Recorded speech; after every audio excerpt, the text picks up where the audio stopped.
green technology. If that goes away, we actually saw recent cuts in New Jersey for their subsidies and tax programs. If that continues in other states, those could be also potential threats, and again, less incentive for consumers to change the status quo. On the other side, we do have significant opportunities. If those energy prices continue to go up, there will be more incentive for that status quo to change.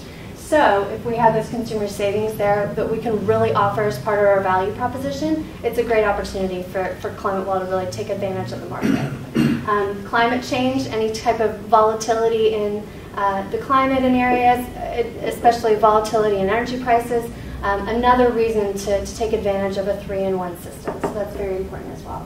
And then, of course, luckily, right now we do have significant governmental support, specifically in many of the markets that Aaron will get into in just a moment, where we have identified opportunities for the product to take advantage of. These programs include tax incentives. They've got specific tax breaks, loan programs, subsidies, grants, all things that have been in place for commercial programs for a while, but are really starting to emerge for individual consumers. So ClimateWell has an opportunity to take advantage of what's there. Also, with their partnership with Plug Power, they can take advantage of helping to try and lobby and build more governmental support because they do have that US-based partner. So Aaron's going to talk a little bit more about how kind of all of this influenced our market selection and our, the assumptions that we made in determining the market size and the attractiveness of our model. Thanks, Tasha. So, as Tasha described, so as Tasha described, it's a 3-in-1 technology. There's a lot of opportunity out there, but resources are scarce. Marketing investments have to be concentrated and successful. We undertook a pretty rigorous quantitative analysis to understand where are our highest opportunities, where are our marketing dollars best spent in the next 3 to 5 years. So to understand how that happened, I'm going to do a little explanation of the methodology we use to get at these estimates. So essentially the market potential for this product is based upon the value created from generating a certain percentage of your electricity from natural gas. Natural gas goes into the system. The fuel cell generates both heat and electricity. That electricity subsidizes your utility bill. So that trade-off there is where the value is.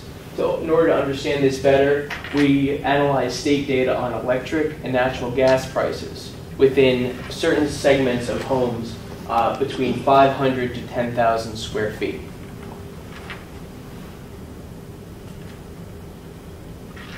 So in order to segment the market in a more meaningful way, we segment it into single-family homes and multifamily homes. Within those is the big button, there we go. So within those, we created mid-scale, large, premium, and luxury home categories. And as you can see, each correspond to a range of square footage that really are based upon home energy intensity usage. Multifamily market segments are basically in clusters of 6 units. In other words, one of the large systems can cater to the heating, cooling, and energy demands of 6 regular units and luxury units. Each have a different associated payback. So, as Tasha mentioned, we have a general sense of what the pricing is. We took this from the client, but essentially we're pricing at a large system and a small system. As per the segments illustrated above, single-family, premium, or luxury homes or multifamily homes will use the large system. It will cost $10,000 to $12,500 over and above the cost of conventional heating and cooling equipment. The annual maintenance fee is, as you can see, between about $750 and $950. Essentially, we use payback as the metric to understand how many customers will be willing to adopt this product given different market conditions in different states. So this payback is generated by the electricity savings generated over and above this annual maintenance cost, how long it takes to pay back this cost premium here. Okay? The small system is catered to single-family, mid-scale, and large-scale homes. Will cost $5,000 and $7,500 more, and between $375 and $550 more in annual fees.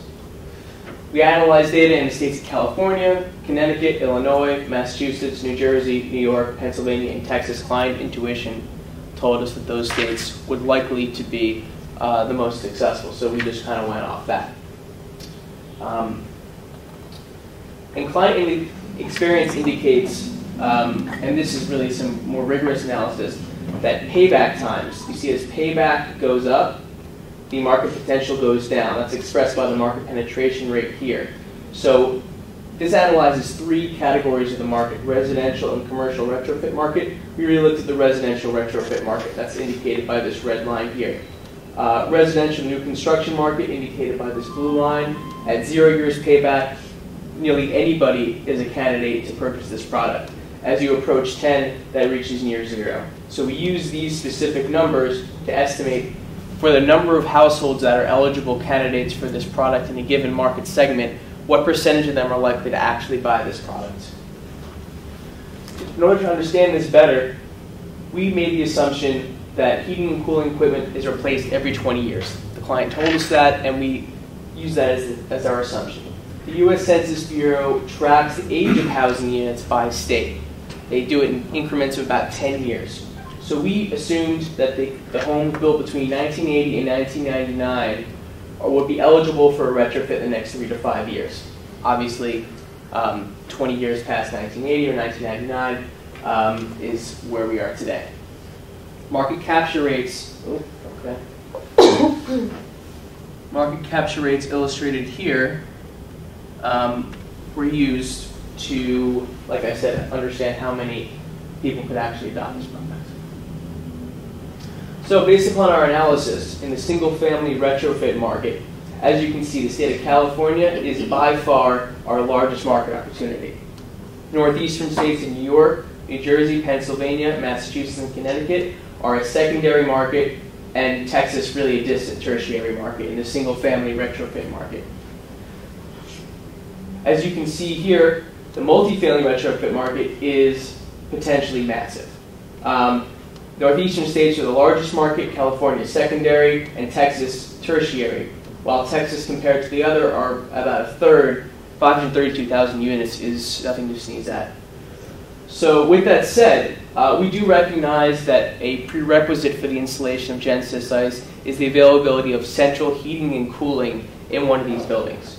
It's unclear how many of these buildings in these states would possess central heating and cooling, but even assuming that only 50% of the homes in these states do, which is a very conservative estimate, we're still looking at a 750,000 unit market size in these areas, and then about 250,000 here.